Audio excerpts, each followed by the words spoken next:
Force of Wills as his ways to fight this combo, I think, is at something of a disadvantage in the first game. Oh, I absolutely agree. Reanimator actually was the nail in the coffin for Stoneblade before, when it was Grizzlebrand everywhere in that Grand Prix. Pretty much wiped the floor with Stoneblade, so you pretty much have to play some kind of graveyard hate, but Joe Bernal is, I haven't seen Reanimator in a while, so he's probably like, these 2 relics are good enough for me. So Dustin starts off the action with a Marsh Flats and a Lotus Petal, passing the turn back to Joe. Joe is playing an Underground Sea and a Thoughtseize, and this will prompt a response from Dustin. Probably gonna see a Brainstorm if he has one. Definitely Joe has some kind of weapon to fight. Him is not so bad against. Reanimator is obviously way worse against it than most decks, but any kind of hand disruption can stop combo decks and their tracks. Joe's going to really need some kind of additional help besides one Thoughtseize, I really believe, in order to win this matchup. So, in response to this Thoughtseize, we're seeing you Entomb. Joe has to put up the appearance that Force of Will is in his deck somewhere, because he's currently completely exposed. Right. Most of the time in acting in Magic, I'm not a big fan of, but in this scenario, you have to make the Reanimator player believe that you have Force of Will, like you said. Otherwise, he knows it's just open season is going to combo out pretty much at will. You notice he has a Baleful Strix in his hand. It's a card that's an interesting card. It's not really in any Stoneblade lists, mainly for the fact because it doesn't really do a whole lot against a lot of decks. It's very good against the aggro decks. Obviously, blocking and killing and the drawing card is all well and good. But like in this situation, you're going to see tapping out turn 2 for a Baleful Strix is not exactly a powerhouse player. So that brainstorm is going to go away to Thoughtseize. We see a hand of 2 Careful Studies and a third cantrip. I assume cantrip that I couldn't make out. Do you like I might have brainstormed in response to that. If he has a Reanimate, he could have easily used both the Entomb there and then Reanimate on his turn. I see him. Rip Animate Dead. He's gonna crack the pedal and cast this Animate Dead. I guess if you know your top card, I guess you don't need a brainstorm there. All right, Joe Bernal says okay because obviously he has no answer to it, and looks like it's going to be a little rough here on out. So Dustin's going to go ahead and draw a 7 now that he has the opportunity. Looking for a land drop, perhaps another cantrip to further his hand, perhaps a Force of Will to protect himself from any sort of answer that Joe has. Yeah, Joe is packing 1 Go for the Throat, 4 Sword to Plowshare, so he has a few outs, but then again, it's not like this Grizzlebrand came in and did nothing. Drawing 7 cards, nothing to shake a stick at. He can easily draw 7 more and be at a safe life total. Joe is in a world of hurt. Definitely going to need some sideboard help, and looking at his board, like you said, he really just doesn't have that much, so you might need to get a little lucky after sideboard with a timely Force of Will here. I'm sure the Reanimator player has some kind of therapy or something on the board, more hand disruption. A couple Thoughtseizes, some Pithing Needles, Chain of Vapors, and whatnot to get around some of those graveyard hate spells. Okay. That shall probably do it for this game. We're going to see, obviously, Joe play it out here. I mean, you got to try. But Grizzlebrand, life linking, replacing the life you used to actually draw the cards is going to get pretty rough for Joe here. So, a careful study here. Again, if I'm in Dustin's spot, I'm willing to dig pretty hard to try to find another piece of protection for your Grizzlebrand here, whether it be a Thoughtseize to attack Joe's hand, or a Force of Will, or even a Daze. Just another little bit of protection. Right, yeah. I mean, there's no reason not to, because Stoneblade can't really dish out any damage. Abrupt damage, anyway. Knowing the matchup, it's pretty easy to just keep drawing and drawing and drawing.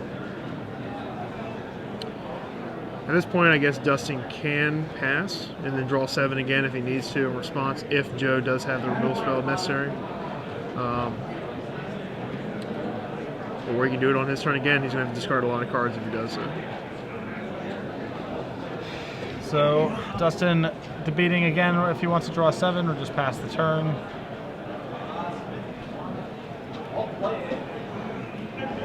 Cracks the pedal. Goes for a Reanimate on what I believe is Elisnorn, if I'm not mistaken. Alright, so we are just creating a little mini army on turn 2, thanks to the help of Petals. I remember the day they unbanned Entomb and just made this deck a thing again. And It was a pretty sad day for control players here. Definitely can't leave home without some Rest in Peace or some Surgical Extractions. It's just a dangerous world out there. He does have a go for the throat here, so he has a removal spell for Grizzlebrand. I think he's going to try to use it. Right now, main phase. He really doesn't have anything else he can do. And he's going to let it die. I'm sure Dustin has another reanimate spell. Probably another animate dead. That would be my guess. Or maybe he never had the Force of Will. Maybe he didn't draw it off all of his cards.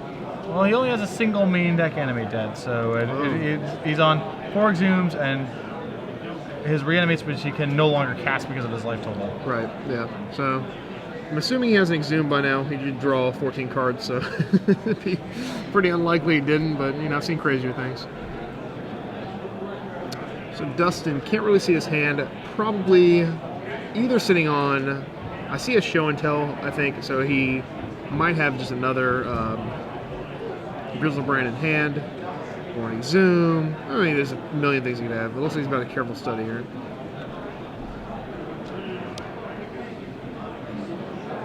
Joe, obviously, very limited on his show and tell combating. He can put in play a Baleful Strix, a Stoneforge Mystic, all just die. I tried to put a Jace the Mind Sculptor in the first time I played against show and tell. That is not a legal play. No, not backwards compatible. No, nope. And, well, I'm pretty sure Joe knows that he's not allowed to do such things either. I do see the Exhume in his hand. Snoring comes across for 4. And we're going to see an Exhume here. Probably going to go to 3 life. He's debating whether to use the pedal or not, but he's going to go to 3. The difference between 4 and 3 not significant, especially if he's able to get the Grizzlebrand to stick. He's going to gain a bunch of life and etc., etc., etc. Right. And Ellis Norm prevents Joe from playing any kind of chump blocker of any kind. Everything in Joe's deck is dead to Mr. Norn. And here's Exhume. Grizzlebrand returns.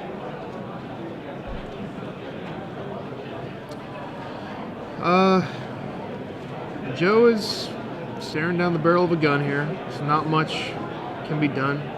You can Thoughtseize. Yeah, you can Thoughtseize, see some more cards in the deck, even though there's not really much surprise here. I think he is going to Thoughtseize here. I mean, there's no reason not to. And if the card he drew was Source of Plowshares, he'd actually have a reasonable shot, because he has Snapcaster for Go for the Throat. He can start getting some of the stuff out of the table, but without drawing another kill spell, the Grizzlebrand is very likely to take the game over. Well, here's a Strix. He's going to see if he can find the sword here. Dies immediately. Finds in the land, and that's a concession. So, as predicted, Dustin up a quick game. Joe's deck really more metagame to fight other, normal decks, for lack of a better word, Deathblades and Esper Blade Mirrors of the world. The fair decks, as people like to refer to them as, decks that have to actually deal lethal damage to you or Jace you, if you consider Jace fair. But Joe's going to go straight to the board and bring in a couple relics, 4 Force of Will, 3 Flusterstorm, all coming in because he has plenty of dead cards to take out. I've learned that, and actually, sort of Feast and Famine is actually a kind of interesting dynamic in this deck. I played against a Choa a while back at a Grand Prix, and I had Lingering Souls out, and I was hitting him and putting the souls, equipping the other one. He could never hit me with Grizzlebrand, so he was never able to connect with life. Obviously, it requires a lot of mana and setup, but when you go to sideboard, Dustin's more likely to play around cards, and there's likely to be a later reanimate, so I can see the sort of Feast and Famine coming in here. Sure. I mean, it certainly has to be an upgrade over his other pieces of equipment, right? If he wants to keep in Stoneforge Mystic, certainly the sword has to be an upgrade over either Umuzai's Jitte or Batterskull. Definitely the Jitte. Jitte's coming out. It has no relevant use after game 1. Batterskull's still decent, I guess. Definitely better than having 1 equipment. I never like going down to 1 equipment. So on the other side of the table, Dustin has a variety of basically resistance he can bring into other people's resistance. He has a Surgical, 2 Show and Tells, 4 Pithing Needles, 2 Misdirections, 2 Chain of Vapors, 2 Thoughtseizes, a Flusterstorm, and an Angel of Despair. I don't exactly know what breakdown he's going to want, but he wants a mixture of cards to answer Relics and Tormod's Crypts, opposing Extirpates and Surgical Extractions. Not that you can respond to Extirpate, but in the post-board games, he's much more likely to be playing against anti-graveyard stuff, and the sideboard reflects that. It's very little about proactively forwarding his plan and more about answering cards he anticipates seeing. Absolutely. And Joe knows this, so he has a much easier time. He's boarding out a bunch of garbage cards. Let's look at the list here. Things like Engineering Explosives, pretty bad. Things like Jitte coming out. Baleful Strix, pretty much a non-player in the deck. I mean, if you like cantripping cards, they're fine, especially bringing Sword of Feast and Famine. I still don't like the full set. A bunch of those can come out. Sword of Plowshares, a lot of times when it resolves Grizzlebrand, you're already in a world of hurt anyway. You definitely don't want 4 swords in there. Maybe shave down to 1 or 2. But those easily come out to it. And then Vindicate, of course, is a very slow card. Pretty much just strictly worse than Sword of Plowshare here. So he has a lot of removal he can board out, and he's going to be able to bring in all that hate. So I don't think Joe is a favorite after board, but he definitely went from a 10%er to at least maybe a 40-50%er. Do you like Lingering Souls in this matchup? Not really. Like I said, I only like it with Sword of Feast and Famine with that dynamic going. I definitely board out maybe all 3. 2, maybe leave 1 in. He doesn't. The reason why mine was a little bit better because I had Therapy with mine, so I would Intuition for Therapy, Lingering Soul, so I'd always leave him 1. He doesn't have Intuition, so I can see boarding all 3 Lingering Souls. Sure. I guess Baleful Strix in this situation strictly better than Lingering Souls because I'd rather draw a card in the dark than actually have a little more power on the board. So, Joe, with a lot of cards to bring in and no shortage of mediocre or worse cards to take out. Right, yeah, and we're going to see definitely a more fine-tuned list after board. Also, I noticed another noticeable difference. He's playing 24 land compared to my 22 land list, and obviously my list is I've been playing for years. I copied Tom Martell's pretty much from the Grand Prix he won. 24 land gives you there's definitely some pros and cons. I see 3 times Creeping Tar Pit, another card pretty good with Sword of Feast and Famine. So he really doesn't need to lean on the 1/1 flyers to make his equipment effective. Yeah, his deck, all these changes are very much dedicated to beating other fair decks. And if you've been paying attention to the Star City Invitational and Open coverage over the last couple of months, Deathblade's been a very popular deck amongst the more successful competitors on the circuit. Esper Blade is, of course, always a very popular deck at these tournaments, and so not surprising to see a list this metagamed. I haven't really seen an Esper Blade list this extreme in terms of the matchups it's trying to fight and the matchups it's ignoring. But it is a reasonable metagame call given the last couple of months of the Open and Invitational series. I agree. I mean, he's obviously playing cards that are meant to beat the decks that have been winning a lot of these tournaments. The thing about Legacy that I've noticed, though, especially for Joe who travels a lot to these tournaments, it's hard to play the same metagame in Legacy twice. If I'm a average Legacy player and I built my Dredge deck from the ground up, I am not cashing in my cards to play a different deck. I am playing that Dredge deck. And like me, I'm playing Esper Stoneblade. I don't know how bad it gets. I'm still playing Esper Stoneblade. It's still a good card. I spent $2,000 on my deck. I'm going to play my $2,000 deck, Right. So Legacy, I notice a lot of people besides maybe a handful will pretty much play very similar decks or the same deck. So it's hard to kind of nail the metagame. One place you'll have High Tide win, another tournament you'll have 0 people in the entire 300 playing High Tide. No, and you're seeing Joe here take a mulligan. Dustin Pierce happy with his 7. It is, I bring up this point a lot while I'm doing coverage, is there's just, like you mentioned, way less flexibility with the decks that can get built because there's very few people who said, oh, well, Rug's doing well in these events, I'll go get my Tropicals and my Volcanics and my Wastelands and my Tarmogoyfs and my Force of Wills. It doesn't work that way. Often people invest in the format and then that's the deck that they play kind of come hell or high water, right? Exactly. So when that's the world you're living in, the metagames often don't evolve that much, even if there's a clearly best performing deck. Oh, yeah, and that's evident here. And it looks like Joe, even as someone who probably has access to a lot of cards, he just says, you know what, my Esper Blade list is not winning too much. I'm just going to jam 400 Turok in there, some more land, and I'll be able to fight these decks that have been real popular. So I like his strategy. If he can cast him consistently on turn 2, more power to him. But that's not an easy thing to do in these 3-color decks with Wastelands everywhere. Joe taking over a 6-card hand, I believe it is Relic, Strix, Jace, and 3 lands, if I saw correctly. Yeah, I think that's an easy keep here. Going to 5 is out of the question when you have Relic and 3 land, I think. Assuming I saw his hand correctly. And it looks like you did. Here's a Relic. There's a 2-of in his deck, but the good thing about Legacy, a 2-of in Legacy is much more than a 2-of in other formats. There's so much searching with the Ponders and Brainstorms of the world that you can afford to have these singletons or 2-ofs and see them with more regularity. Right. And Dustin's looking over it. He's like, hey, this is probably for me. So. Now, in fairness, Dustin does have a lot of cards in his sideboard that can answer a Relic. If he's brought in Chains, he can try to go off in one turn. If he's brought in Python Needle, then that's a very easy answer. Right. Relic's one of the better answers for this deck, mainly because Joe Bernal has one copy of Academy Ruins, so he has the ability to use it multiple times, especially if he's short on cards in hand or playables, and in turn he can use it, put it on top of his library, replay it. It's not a bad series of plays. I wonder how many Snapcasters Joe has. It's another card. I think it's he plays 2 in the main deck. When I bring Graveyard Hate, even in Standard, I'd never board out Snapcaster anyway because each one individually are good. Together they're not the greatest, but at least you have one or the other. Dustin contemplating his wants to do here. And he has Python Needle for Relic, so a great response. Dustin, pretty good here. What do you think? Very powerful response from Dustin. Right, and now we know that Joe, he has a Force of Will. He plays, is that 2 Scrublands? Yes, that explains why he takes so long over the hand. He was missing blue mana. That Force of Will is probably the best non-blue land he could have drawn there. It protects him. Obviously, if Dustin has a Thoughtseize prior, Joe is in a world of hurt here. If he doesn't, he has that Force of Will protection. It's a Snapcaster Mage again. We have a swamp here. All right, now we're seeing the clear detriment of playing. I play 1 Scrubland, and I often think that's too many. Playing 2 Scrubland here when you're playing a deck full of blue cards, definitely a rough situation. I can't remember the last time I was stuck on Scrubland. So Dustin has a lot of time here, although he appears to have nothing to do. Recently in the last Invitational too, I've seen Deathblade, how powerful the deck is, still just lose to its mana, and that's when you have to really question what you're going to do. Deathblade, twice as powerful as Stoneblade, probably, but twice as risky, I think.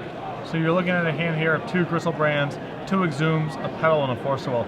Reasonably powerful hand, but no way to get anything in the graveyard. He's missing a Careful Study, an Entomb, something along those lines. Right, I think he definitely takes Exhume here because he has Snapcaster. If he draws a blue land, he will take the other Exhume, and then he's pretty much in clear sailing. He would have to dodge not only ways to get things in the graveyard, but another reanimate spell Dustin would need in order to go off. Yeah. So you definitely take Exhume here. You might look at Force of Will once, but then you look away. This Exhume's a much better target to take. If Joe left it Vindicate too, it's also a pretty good card against Python Needle to stop the Relic from being shut down. I'll be interested to see if he has that card. And he has access to the mana, so if he draws it, he can cast it. See what Joe wants to do here. I lean in your camp of taking Exhume being the best path. Yeah, the Force is not too scary. He doesn't have a blue card, and you're not really worried about him. He'd have the only blue cards he has are pretty much the cards that put Grizzlebrand in the graveyard with Careful Study or Brainstorm, which is insane. And if he's willing to pitch that at the Force, you're not too upset about it. Yep.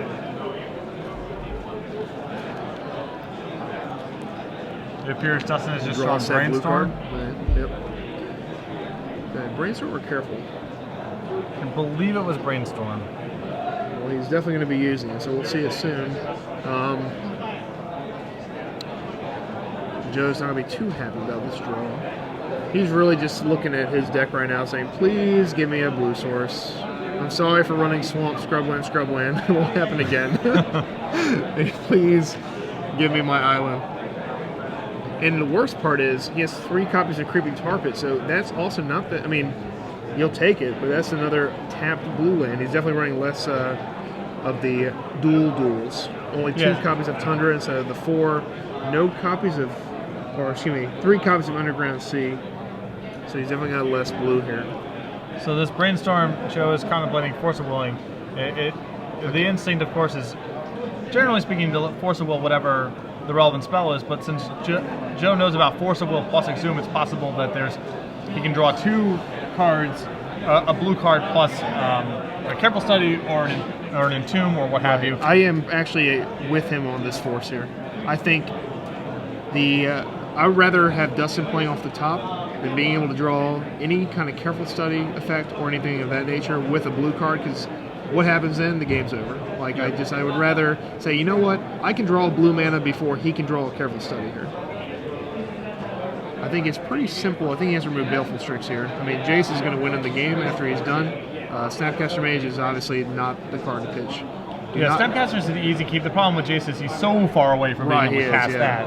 The Strix, I just don't see him doing much. I wouldn't be, I'm not really against him pitching the Jace, but definitely not Snapcaster. Yeah, so he's going to hold on to the Jace there and keep his Snapcaster. So running blue sources mana, very powerful for Joe. Did not know what he drew. Is that Notion Thief?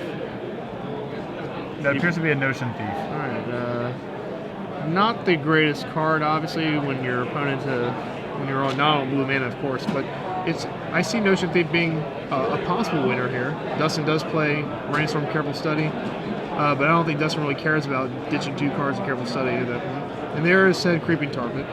So we are slowly getting to blue mana. Yeah, I saw Dustin draw a blue card here. I'm not sure what it is. It might have been Show and Tell. God, if that is Show and Tell, can you imagine if that Creeping Tar Pit was a blue mana source that was untapped? That makes me sick, to be honest. Well, he would have thought, see, he's got that. Actually, he couldn't have got it. Show and Tell doesn't matter, never mind. Yeah. If that was a Careful Study, I'd be sick. I'm sorry. Sure. Well, actually, if it was a untapped blue source, we'd have Notion Thief, which he gets to put in play from the Show and Tell. Not really better than Grizzlebrand here, but pretty funny though because you can't draw any cards. I'm adding it all together. It's coming to me slowly here. The pieces of the puzzle are coming together. All right, I'm okay with this. Yeah, Joe's like, okay. All right. Yeah. We can dance. Game on. Yeah. He's like, Dustin is definitely shocked. Yep. And now a blue source for Joe is insane because he can play Jace and bounce Grizzlebrand. And it can't respond with any of his. He's reading this card. You know what Notion Thief does. Get out of town. Might be the first time he's seen it. Maybe. If he's a legacy connoisseur, then definitely. All right, let's see if we have a blue source here to pretty much put Joe in the driver's seat. And he does. The running blue. Joe is definitely happy. Notion Thief is obviously a house against Grizzlebrand. If Grizzlebrand doesn't get to attack, that is, of course. Which we know he won't be able to because Jason's going to come and stop him. The sick part about this is Dustin has very few cards he can draw to. Careful Study is a miserable card. Joe will draw 2 cards. Dustin will draw 0. And then he has just to rip Exhume after that. Or excuse me, he gets to cast Exhume he has then there, but it's still not that good. You don't want Joe drawing all these cards, especially after all the hate comes in from sideboard. So you see Jace the Mind Sculptor under the battlefield, very likely to be an unsummon on Grizzlebrand, which Joe snaps off, and Notion Thief across. Notion Thief is my favorite new addition into Legacy. It's made Stoneblade resilient against the bug decks, and now we're seeing it in action against Grizzlebrand. Pretty good. And Joe has now, I would say, officially turned the corner. Right, now Dustin is, I'm looking at his deck here, he has maybe a Chain of Vapor to deal with Notion Thief, but Notion Thief, as we know, has Flash. I don't see many ways he's going to be able to get around this card. Luckily for him, there's only 1 copy in Joe's deck, so game 3 looking pretty close to being evident here. He won't have to worry about the 1-up. Alright, so it appears we're brainstorming with Jace. Finds a Force of Will, which is quite good. Another Snapcaster Mage. A lot of action here to go along with his brainstorm. Snapcaster in hand. I would say Joe's in control here. This is a good feeling for Stoneblade. You're holding all these blue cards, and you know your Reanimator player, just even if he somehow miraculously got Grizzlebrand back in play, you can't do anything with Notion Thief in play, and you have another unsummoned of Jace, and it's just a nightmare. There's Elish Norn is the card that he wants to get into play at this point. Joe trying to go for a Snapcaster Thoughtseize, which he will. Shows a hand of Force, Grizzlebrand, Exhume, Reanimate, and a second Grizzlebrand. I think we take Force at this time. I'm not too worried about the Reanimate spells. I'm not worried about any of those cards, to be honest, at this point, but, you know, I'd like to be able to... You're not worried about what happens if Dustin rips Entomb? Yeah. I guess the 2 Reanimate spells, you have your own Force to combat it. So I guess the worst scenario, if he left Force in his hand and takes, let's say, Exhume, Dustin would be forced to draw Entomb and blue card in order to get through Joe's fortress here. Yeah, I think Exhume is the card I would most likely take here because. All right, Joe's going to go with Forcible. Okay, just because you're quickly reaching a life total. Next turn, you knock Dustin to a life total where he can no longer reanimate anything. Yeah. So I would be inclined. I think Exhume rather shuts the most doors, but because you have Forcible to protect you this turn, and then next turn reanimate's shut off. But Joe's going to go with Forcible. Yeah, I think it's going to end up to be the same, except for you're right. Joe would be forced to use his Force of Will, where the other line he doesn't have probably doesn't have to use his Force of Will here. But it doesn't look like Dustin's going to need to get through counter magic and draw 2 specific cards in a row. Yeah, that Notion Thief is weirdly not locking Dustin out of a lot of his angles here. Right. I would definitely attack with Creeping Tar Pit here. That just puts him reanimated. It's not even castable at this point. And he drew another Thoughtseize, and he's got a Force. This game is all but over here. We will be going to game 3. And you'll see Stoneblade do this to a lot of decks. It has the ability after board to trim the fat and become a well-oiled combo-hating machine. Even though Joe doesn't have a lot of combo hate, he still gets to cut all those garbage cards and bring cards that do things. So every card he draws is live and impactful. Two-headed giant seal leads fire seats for deck construction. And he will follow our advice. Send in the team. And that will be it. So the mixture of Notion Thief and Jace take care of Gristlebrand, and Joe eventually finds blue mana and is able to win the game fairly easily once he's assembled his Jace and stable board and a little bit of hand disruption and what have you. Okay. And it's pretty much that Notion Thief kind of shocked us a little bit. We saw it. I don't know how I missed it because it is obviously an easy answer to Grizzlebrand. I'll probably use that to help my game a little bit. You know, if I'm playing against Reanimator, I'll definitely bring it in that scenario. A lot of the Reanimate decks don't run Show and Tell though. A lot of them are just all about the graveyard, especially the new phenomena of Goro's Vengeance, Emrakul, Resurgence of that deck. Again, these Reanimate decks are kind of fringy. There's not many of them, but they all try to do the same thing. Either put Grizzlebrand in play or Emrakul in play. Those are the 2 hot shots. Yeah, there was a surge where Reanimator was one of the biggest decks in the format about a year and a half ago. Right after the printing of Grizzlebrand, there was a lot of entombing and exhuming going on, but a mixture of just graveyard hate being pretty prevalent in the format overall, and then I think the printing of Deathrite Shaman being a very flexible, powerful card that's in a ton of decks, and also happens to just be excellent against reanimating at sorcery speed, has pushed this deck more to the fringe. Yeah, I mean it's hard to win when the one drop that everyone plays has beat you half the time by itself. And that's obviously what we're seeing here. I'm surprised, actually, looking at Joe's deck, that he's not running Deathrite himself because it really helps with him to Turok. And I can see Deathrite maybe being in Baleful Strix, a split of some sort. But, I mean, he's actually just all about the Creeping Tar Pits, the him to Turok turn 2, and then everything else is pretty standard Snowblade. So I wouldn't be surprised to see a deck like this that could incorporate Deathrite Shaman. Well, all the creatures, it's noteworthy because all the creatures in his deck, it doesn't actually matter if they're immediately targeted by spot removal. Strix, Stoneforge, Mystic, and Snapcaster Mage are all durable in their own way against spot removal because they all do something when they enter the battlefield. Deathrite Shaman would be a card that you're adding that's completely predicated on getting to untap. Right, yeah. So part of his strategy might just be the format's pretty removal heavy. People are anticipating opposing Deathrite Shaman, so I only want to play with threat cards that are durable against spot removal somehow. Yeah, everything but Creeping Tar Pit is definitely durable. A lot of times I've noticed myself sorting a couple of these early drops, like Deathrite Shaman, because you kind of have to when you're playing the mirror match, and then I die to a Creeping Tar Pit. So besides the Tar Pit, he's pretty durable, and that's what I love about Legacy.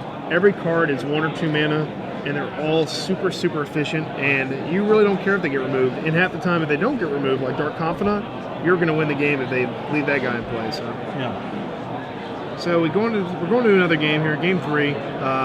Dustin knows the jig is up here with the old Notion Thief. He doesn't know there's only 1 copy, so that's an advantage to Joe. All Dustin knows it could be 2 or even 3 copies, and if there is 2 copies, you might have to think about boarding out Show and Tell. Yeah, no, it is a much riskier proposition in that world. I think Show and Tell is probably in slight bit in the sideboard a hedge against Graveyard Hate. He knows Joe now has Relic of Progenitus, which he can cover with the Pything Needles that he brought in. I'm curious to see if he brings in more Show and Tells, anticipating more Graveyard Hate out of Joe, or if the Notion Thief scares him off from leaning too heavily on that. Yeah, I guess we'll wait and see. We'll see if how brazen Dustin is here. Thinking over the mulligan or not. Looks like both players are keeping. And we have a ball game here. I see Stoneforge Mystic. I see Force of Will. I see Flusterstorm in hand. yeah, Flusterstorm. Yep. Joe was also brought in. And I think I see a Brainstorm in the mix of that. Dustin, it looks like he doesn't have the quick start. He doesn't have the Thought Seize or Hand Destruction that he easily have boarded in. He does not have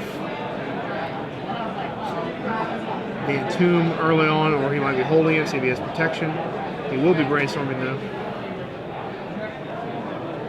Joe not really looking to curve out, just keep his Flusterstorm up, protect himself as much as possible from any of Dustin's explosive openings. What do you think about a Flusterstorm on that Brainstorm for 2 there? If you have Force of Will in hand. It's really risky if Joe doesn't have Force of Will to protect himself.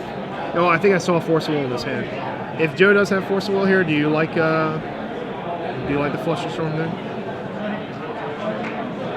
I am not a huge fan. I guess we'd have to see their entire hands before making a decision like that. Yeah. It really depends. If Joe is packing Force of Will, I wouldn't really hate him for that decision. Dustin would need a real specific amount of cards. And this will obviously eat a Flusterstorm if Joe has not already decided on this. Yeah, the problem that I have with Flusterstorm and the Brainstorm is, if you have only your Force of Will left over as protection, you don't really know what it is that you need to fight over. Right. So there's a Storm trigger on the stack here. This is going to counter. We can't fight over that with a Force of Will, as there's basically 2 copies of Flusterstorm being cast. 3 copies. Oh, 3 copies rather, yeah. We got a ton here. There is that is countered to death.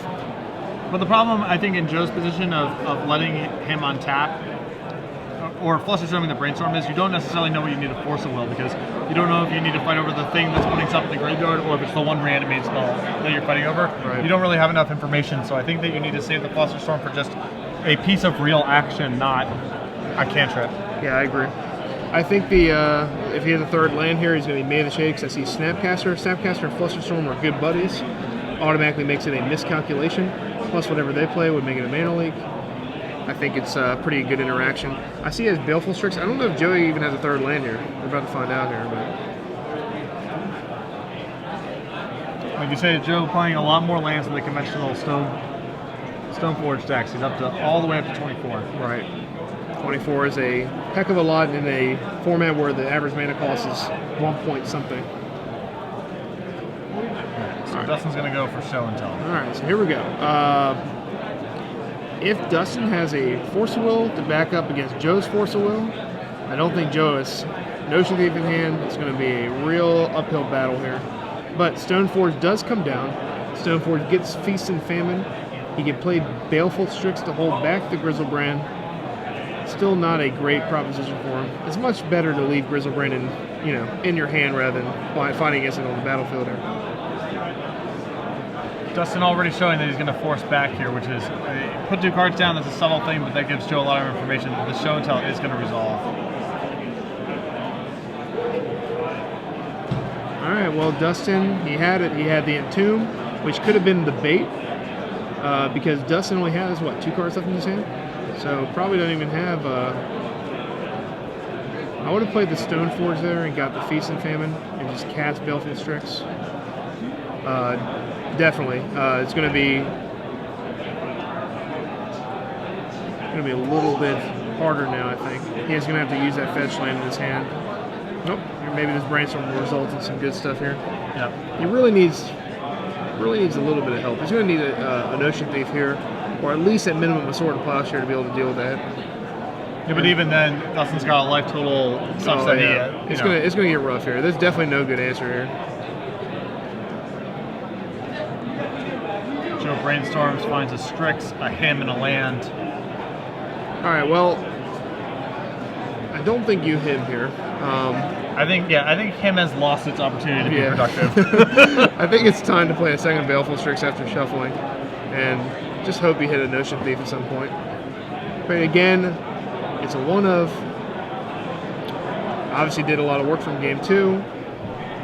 And, sometimes these Reanimator decks, they have the Entomb, which you got to counter, and they have the Show and Tell, the Creature, the Force Will, the blue card, and you're just done. It's just sometimes they have that setup. It's hard to beat. So Joe's going to go for Stoneforge Mystic again and find Sword of Feast and Famine. So he likes, you can hear my strategy. I'm sure he's play tested and he knows that Sword of Feast and Famine is not too shabby against Grizzlebrand. You can stop the life gain, and he's going to go into that mode. Dustin, however, will be able to draw a bunch of cards, sacrifices Grizzlebrand into the Baleful Strix, and probably use a Reanimate spell to bring it back. Also, Dustin also has Pithing Needle in hand, and possibly more in his deck, so he can cover the sword that way as well. Right. I did not see the Pithing Needle. That's definitely going to be a decent answer to this Sword of Feast and Famine. The pro-black on that sword is what makes this great. Obviously, when you think about Reanimator, you don't really want them discarding cards at will here, and untapping your land's not the most effective unless you have a few hand destruction spells. But the pro-black will stop Grizzlebrand's lifelink and give Joe a chance. Sadly, a Pithing Needle will stop all that. It's really an interesting feature of Legacy that there's a lot of decks that are about getting Grizzlebrand into play, and they have all these different setups and ways to go about doing it, and stuff they're looking to draw, but the conclusion is almost invariably the same one. Right. It used to be a little bit different. Remember, we went to a Richmond Open. Actually, it was a 5K back in the day. And my buddy was playing mono red, and I was watching the match. His opponent went turn 1 Iona, game 1, turn 2 Iona, game 2. So pretty tough for mono red to beat that. Yeah, I have not batted a good average against Iona in play in my years. It's real tough. But Grizzlebrand obviously a lot better than Iona. Against Stoneblade, Iona on white stops sword, but then you just get Jace bounced. So it's not a real finite answer. Dustin looking for something specific. I'm not sure if he's looking for a way to get perhaps Alisnorn into his graveyard and Reanimated to really sweep up what's left over here, or... Yeah, that would do it, though. I mean, we know that Joe's pretty much on life support here. But I think he's going to do the crash into Baleful Strix and then Reanimate if Joe decides to block. I think he blocks. I mean, there's no advantage for the Strix unless he plans on using that sort of Feast and Famine next turn on the Strix, which I can see. Well, he can't do it on the Stoneforge. So he needs to have another creature left over already in play to assemble what you're talking about. Yeah, so he's probably going to just take the 7 then, and then hope to equip the sword. Dustin, having the Pithing Needle, knows he can just play it and stop that from ever happening. All right, so we got some thinking here. Looks like Joe's accepting his lumps. He's trying to get his mana or his life straight. He used a fetch land last turn. He's not at 20. I believe he's at 18. He's used a fetch land and he's forced once. Yeah. And after 7 points of damage, gets knocked back down to 11. Dustin drew his 14 cards at the solid life total of 10. This is bringing back nightmares of just losing to the same deck over and over. It's just a tough matchup, and that's why I've had to crank up the Surgicals and crank up the sideboard hate. Just unwilling to battle against this deck without some kind of full package. All right, so we're going to get a Pithing Needle here. Seems very likely that it's naming Sword, but I do not know for sure. You could name Stoneforge. I definitely would not advise for that. I don't think he's afraid of Batterskull at all, so definitely just name it.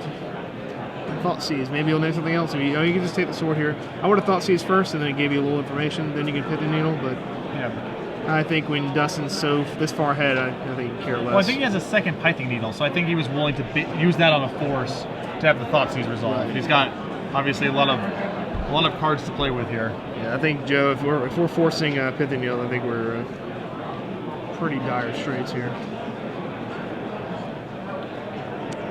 All right, so we have a second Pithing Needle. I can only assume one is on Sword of Feast and Famine. The other one might be on Jace the Mind Sculptor. That's what Jace would be a reasonable card to name for sure. Yeah, I don't think Creeping Tar Pit's going to do it. Obviously, he's going to. He is an 8, so. However, Gristlebrand, life linking, knows Justin has no answer in his hand, immediate. Pretty relevant to name Jace here. It's on Jason Stoneforge. Oh, okay, so he did name Stoneforge. So he can actually cast a Feast and Famine. And then possibly right on time, a Jace off the top for Joe. Nice top deck. Joe, pretty lucky. Wish it was in a different circumstance, I'm sure. So I think we're casting our Sword of Feast and Famine this turn. He could attack with Creeping Tar Pit. I don't think that's really going to do much. It's possible Dustin has a third Pithing Needle in his hand, and this is why he's named Stoneforge instead of Sword to either induce Joe to spend his entire turn casting the sword, or to have Joe sculpt the wand to play, assuming that he gets the sword next turn, and then locking that out as well. Oh yeah, if he has a third Pithing Needle, then he is definitely doing the right plays here. I mean, you could just pretty much go willy-nilly here and name it whatever you want with the first one. I think Joe, I mean, he doesn't really have much option here. He's going to cast Sword. He's going to probably attack for 1, 2 damage. I don't think he can hold back. I don't think he can block here. I think he has to go all in on this. I'm going to Sword play. It's being forced. Okay, so it's another possibility. I think he definitely should just name Sword of Feast and Famine then instead forget it and save that Force Will. That Stoneforge is quite the sissy without proper equipment. It is just a squire. He is a squire. Little squire boy can't do much without his equipment, without his toys. All right, Dustin, driver's seat, Grizzlebrand, lifelink. Joe will have a couple turns to answer. I mean, at this point, Dustin can just jam it into the Baleful Strix. Now Joe has no incentive to take it. I mean, we're definitely blocking at this point now. And Dustin almost certainly has backup reanimate spells he can use too. Yep. So Dustin's going to go up to 14. This is where Surgical is just so good, and if Joe had it in his list, it would be superb. It's when you Thoughtseize turn 1, you just take the Grizzlebrand, Surgical it, and then you just relax, kick your feet up on the desk for the rest of the match. Battle against an Elish Norn here or there, have a good time.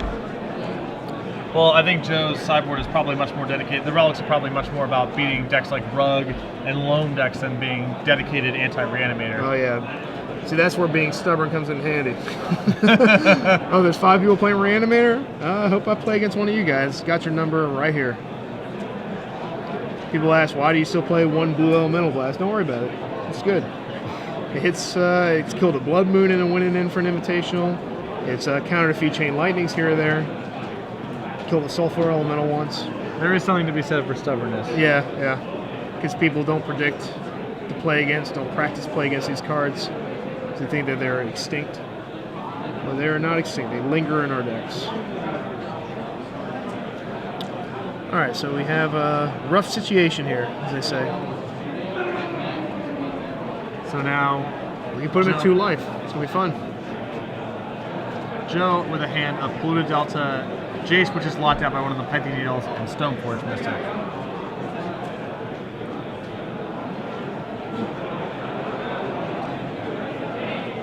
If only we had a Go for the Throat in our hand. That last turn, we could have maybe survived this and tar pit him to death. I'm doubtful, though. Grizzlebrand again attacks. No blocks. Joe falls to 3. Dustin up to 9. The thing about this is, though, remember, Dustin wasted that Force of Will on that Sword of Feast and Famine. So if Joe draws Sword to Plowshare, Dustin can't draw any cards because Creeping Tar Pit will finish him off. Active player finished the turn. You have 5 additional turns. That's an interesting dynamic here. It's actually, as bad as this has gotten, Joe could Joe's win. got some backdoor draws here to get out of this. Yeah, for sure. yeah, and it'll definitely, this will come back to, should I have just Pithing Needled the Sword of Feast and Famine? I would have Force of Will in my hand. I don't even know what blue card he pitched. It had to be good because every blue card in that deck is either a card draw spell or another counter spell. So We'll see if that happens. I mean, I wish nothing bad upon anybody, but I do like to see some nice top decks, you know? So there was an Entomb and passing of the turn. I'm not sure what got Entomb there because it's off camera. I assume Elishnorn, but you know, you never know. Maybe boarded it out and it would be Iona. Alright, so we're cracking here. We are thinning our deck out. I do not like that to play in case you draw Brainstorm here. But, you know, he's going for that. He's trying to improve his chances by, like, whatever it is, 0.86% chance to draw no land, non-land. It's pretty low. Remember the old red decks, the red decks of old playing the 12 fetch lands and the few mountains. That's a little different in that situation. Yeah. You're only playing, you know, 18, 19 land in the deck, so. Joe trying to find a cantrip, maybe a Swords to Plowshare, which is potentially still a live draw. Yeah, I can actually see lines where Joe will win if he hears a sword, and that is a swamp. That is not a sword. Joe knows writing's on the wall here. You can play Jason, point at the Grizzlebrand, see if Dustin concedes. I doubt it's going to work. I think this is all but over here. He's still got a little bit of chump blocking. Does he have it? Can he block Grizzlebrand? Does he have a double strix? Oh, he does Strix. Yeah, I think he's done so, unless he has one in his hand here. He's going to make a good showing here. Put him at 5 life.